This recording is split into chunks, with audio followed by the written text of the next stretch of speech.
I knew the things he told me. I knew how afraid Nathaniel was to be in that house. He had night terrors for at least a month. We'll try to protect you so you don't get hurt anymore. How many people were in your house that night? 2. I fighted back. I holded myself up as hard as I can. I ended up sick to my stomach. That's horrible. You don't do something like that to a child. Oregon, Illinois, February 17, 2021. At approximately 2:35 a.m., 911 receives a desperate call for help. A woman says her son isn't breathing. Oregon PD rushes to her home located on the 400 block of South 10th Street. When they arrive, 34-year-old Sarah Safranek tells police she woke up in the middle of the night to go to the bathroom. On her way back to bed, she stopped in to check on her 7-year-old son, Nathaniel Burton. When Sarah leaned down to kiss his forehead, she noticed he was cold, his skin was blue, and he wasn't breathing. Sarah directs police to her son's bedroom, where officers find Nathaniel on the floor next to his bed. His father is administering CPR. Paramedics arrive and transport Nathaniel to a nearby hospital. Sadly, it's too late. An hour later, at approximately 3:25 a.m., Nathaniel is pronounced dead. Later that same morning, as the sun rises and news of Nathaniel's death makes its way through this small riverside town, the community is in shock. Was it a freak accident? What caused this seemingly healthy young boy to die so suddenly and unexpectedly? February 18, 2021. The next morning, the county coroner performs Nathaniel's autopsy. The results are bone-chilling. Nathaniel's death was no accident. He was suffocated to death. Nathaniel's death is ruled a homicide. Detectives obtain a search warrant for the house and call in the Illinois State Police Crime Scene Investigations Unit to process the scene. During the search of Nathaniel's bedroom, investigators note something odd. There's no sleeping pillow on his bed or in the room, just a donut-shaped pillow on the floor. When they remove the bed sheets, they make a grisly discovery: bloodstains on Nathaniel's mattress near where his head would lay. Outside, investigators search the trash and find bloody tissues inside a garbage bag. But it's what they don't find that sets off alarm bells.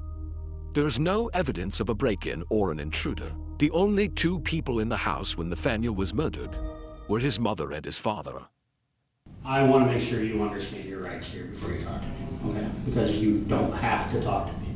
I think it's really important that you do, but you don't have to. I can't. I'm not going to hold you down and make you talk to me, okay? That's not what this is about. I want you to talk to me, and I want to be able to tell you some stuff. So when we're done here, we have a much clearer picture of what happened. Okay. At the police station, a detective sits down with Nathaniel's father, and he doesn't mince words.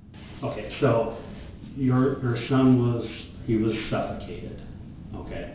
The pathologist, that's the doctor that does the autopsy and then gives the results, says that didn't happen on his own. He was suffocated by somebody else.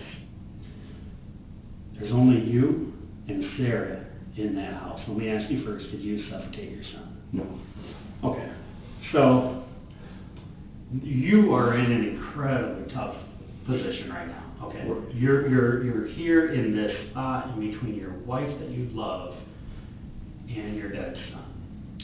But in your mind, you know, if I didn't suffocate him, she did. Okay, I get cause of death is suffocation, but is there a possibility he possibly did that himself? No. The detective asks Nathaniel's father to walk him through his son's final hours. After dinner, he was playing with the dog for a little bit. Between 8:30, he usually goes to bed. Okay. I read him a book. Okay, so you go into the bedroom and read him a book. Yeah, I read him a book. So 8:30, you read to him. Did he fall asleep while you're reading? No. No. I usually tuck him in. He gives me hugs and kisses before bed. And Okay. Okay, so then, he was still awake, you leave the room, lights off, you shut the door, keep it open. I keep it open a little bit usually so some light goes in there.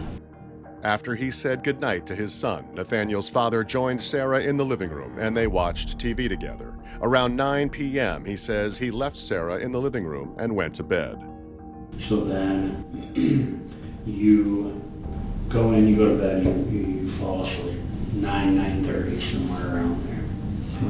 What's the next thing that you remember happening? I'm getting woke up at like 2:30 in the morning. He's not breathing. Okay. How is she? Do you hear her from the bedroom yelling, or she comes in? I opened up my eyes and she's like right at the doorway. He's not breathing. Okay. He says he grabbed his cell phone and ran to Nathaniel's room. That's where I saw he was pale and turning purple. Unaware that his wife was already on the phone with 911, he called 911 too. So I pull him off the bed, like I was instructed on the phone, started CPR. Tell whoever showed up. So from 9:30 to 2:30, you don't know what happened between Sarah and your son? No. Okay. All I know is what happened from the time I got up to now. The detective senses he's not being completely forthcoming, but for now, Nathaniel's father is free to leave. He turns his attention to his other prime suspect, Sarah. Okay, Sarah, I know what happened that night, okay? I feel bad for you that it happened, but I know what happened. And now's our time. We gotta talk about this and figure out why this happened. This is trying to depend on my husband or my health. Let's say that again. I said, is this trying to depend on my husband or my health? Well, okay, well, that's kind of the situation we're in, where your son died due to suffocation. Okay, he died due to suffocation. How many people were in your house that night? 2. Okay. Sarah, we have to be honest about what happened here and explain it to me. I'm here to listen to why this happened. Explain it to me, Sarah. I know you want to. This is a big I wanted weight. him killed my son. Then how did this happen? I don't know. I know. That night before bed, I tickled him. He was fine. My husband read him I a know. book. I know. Everything was fine. I know he was fine up until he wasn't. Up until somebody went in there and suffocated him. I did not hurt him. Sarah, don't do this to yourself. I'm gonna need to get an attorney because I did not hurt You him. want an attorney? Yes, I do. No. At this point, police have to let Sarah go. Then Nathaniel's paternal grandmother comes forward, and what she reveals blows the lid off the investigation. Okay, so obviously you know what we're here talking about today. So the autopsy was done yesterday, and the preliminary cause of death is suffocation. That feeling that. Tell me why you're not surprised to hear that's the cause. Nathan has told me several times. Mama comes in, puts a pillow over his face, and where he can't breathe. Like when he's in bed? Yes. She has been known, he's also said she jumps on him, and she's a big woman, Yeah. and he can't breathe. So was this like during the night? While Daddy's sleeping. So he said, well, Daddy's sleeping, Mom Yeah. comes into the bedroom and puts a pillow on the head. Right. Okay. That's not all little Nathaniel confided in her. So, but yeah, the bathtub, Daddy had to pry Mommy off of me.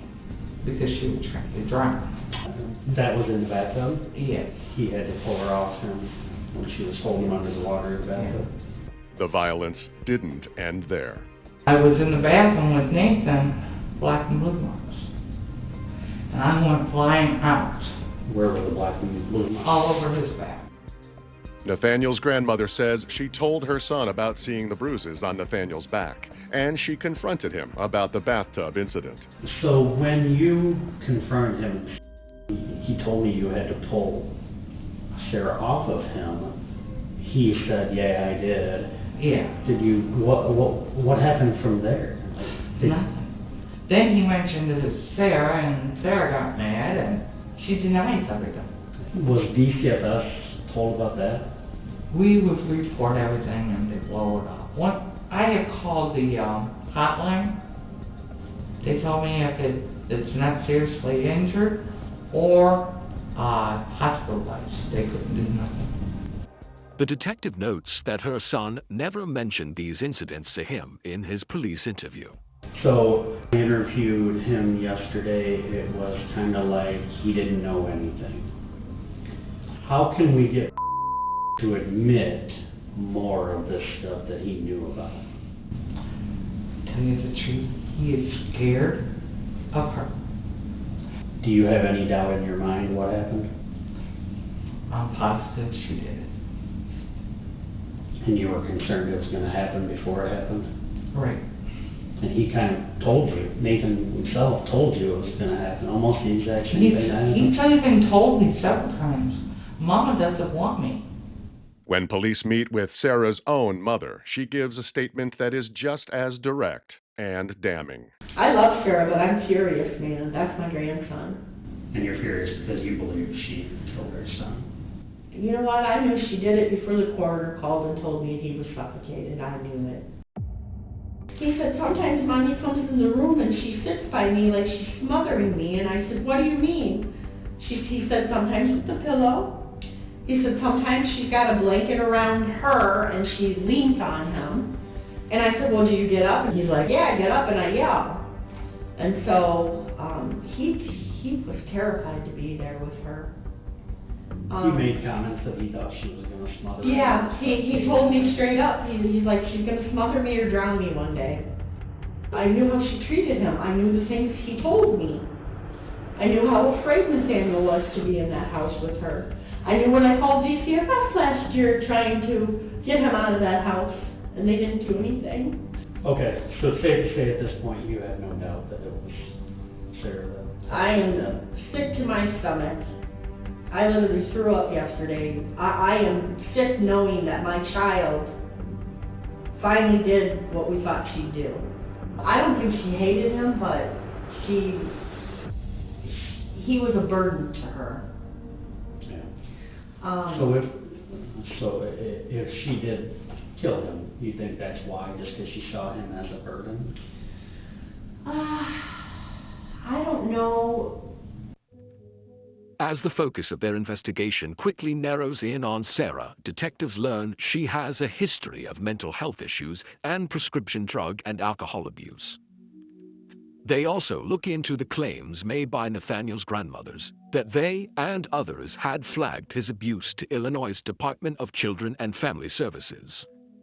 What they find is troubling. Based on records between 2018 and 2021, DCFS visited Sarah's house to investigate multiple claims of child abuse and neglect, but charges were never filed, and Nathaniel remained in her care. February 23, 2021, as days go by and the investigation remains open, the community gathers for a candlelight vigil to honor the little boy his teachers described as very smart and a sweetheart. Neither Sarah nor Nathaniel's father attend the vigil, but after speaking with his mother, Nathaniel's father meets with police again. Okay, well, I've asked you for anything you've seen happen between him and Sarah. But we don't need to talk about that last interview. Right. We're talking here now, and I just want to have you tell me now, because I talked to your mother, and your mother told me that she's told you about things over the years that she witnessed herself. So I know you at least know about that, but I know there's other things that you've seen over time, and you've had more time to think about it right now, and you said maybe that day when I first talked to you, it was so soon after you didn't have a clear head. Is that what you're saying? I still don't have a clear head, but try to remember. Okay.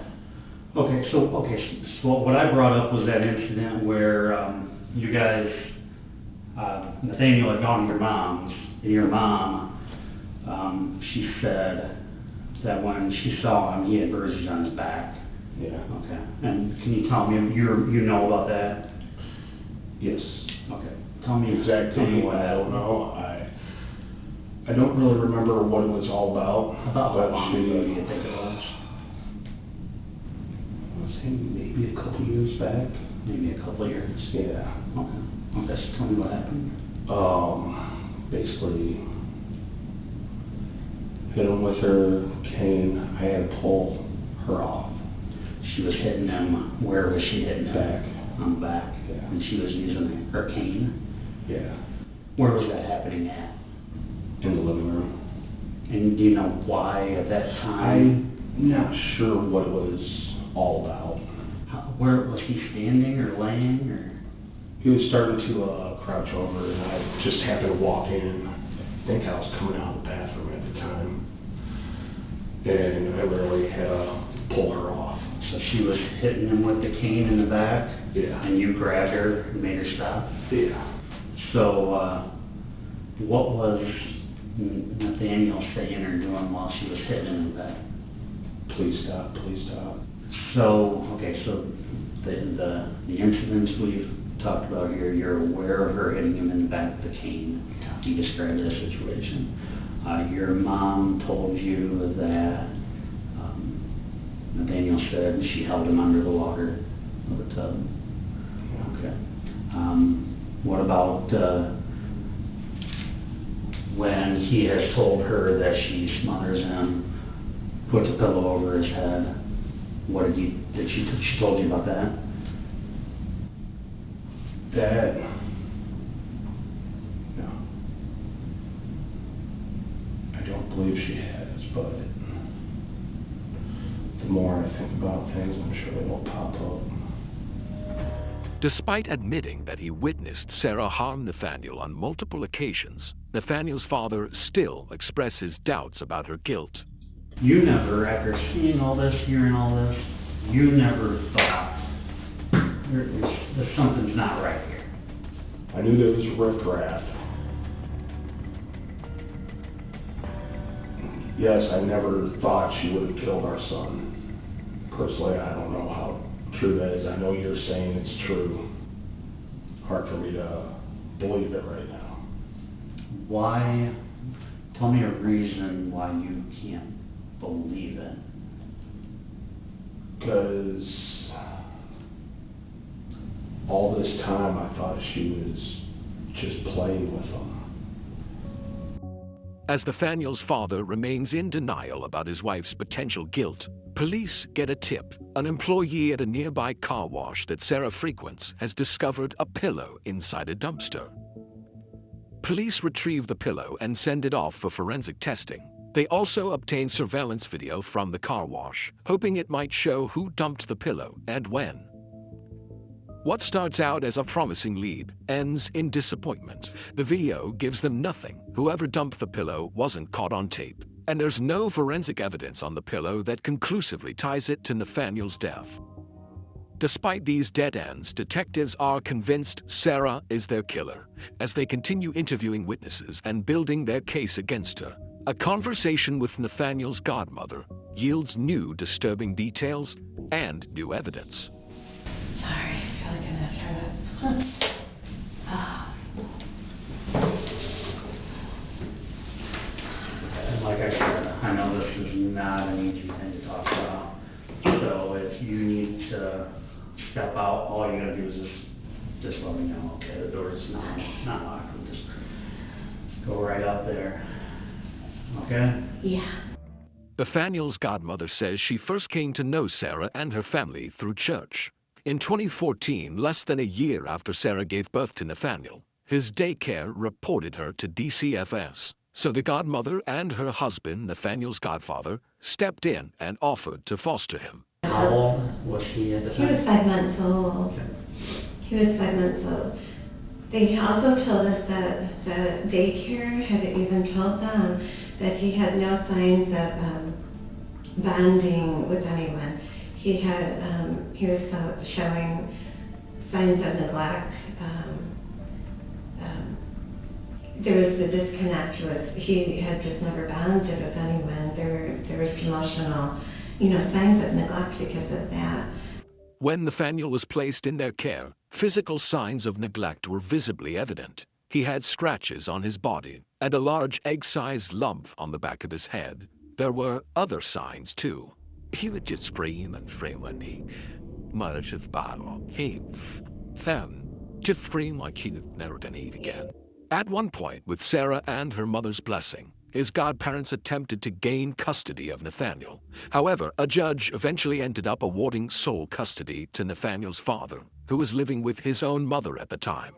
Soon after, he and Sarah got back together, and for the next several years, Nathaniel bounced back and forth between his parents and his godparents.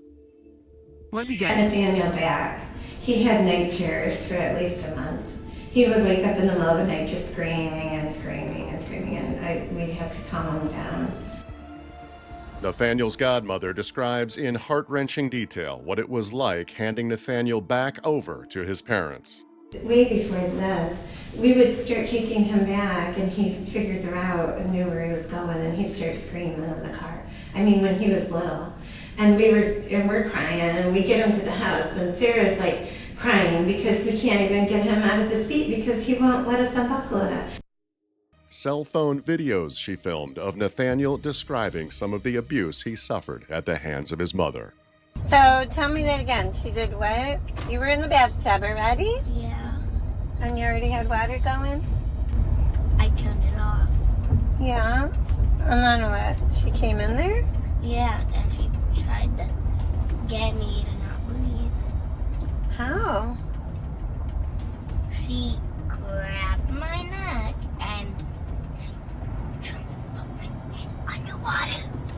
Put your head underwater? Yup. And what did you do? I fighted back. You fighted back? I holded myself up as hard as I can. Well, that's horrible. You don't do something like that to a child, do you? Yep. No, I'm confused. What really happened? So what did Mama Sarah do to you? She slapped me, punched me. She slapped you and punched you? Yeah. Where at? In the leg? No, here. In your face? And then she punched me here. Ouch. Did you cry? Yeah, I cried so loud. Did you? Did she say she was sorry for hitting you? She didn't say she was sorry? She just walked away and got back in the front seat of the car and drove. Oh, okay. What, did you have lumps on that for a couple days, or just Only did it go for away? one day. One day and then it went away? Yeah. Yeah. Was it like right here or by No, your ear? here. Oh, in your jaw. Yeah. But All don't right. tell anyone. Why? Am I not supposed to tell anyone? Yeah, because you'll get everyone in trouble, and I'll get in trouble, and then I'll be more hurting. Oh, is that what she told you not to tell anybody? Yeah, Oh, okay. but I don't care because I have to tell the truth. Do you? Okay. But don't tell her Well- because she'll be so mad. Yeah. Well, Papa will try to protect you. Okay. We won't tell anybody, but we'll try to protect you so you don't get hurt anymore. Is that the only thing she's done to you since you were here last? I forgot. Okay. Okay. That's fine.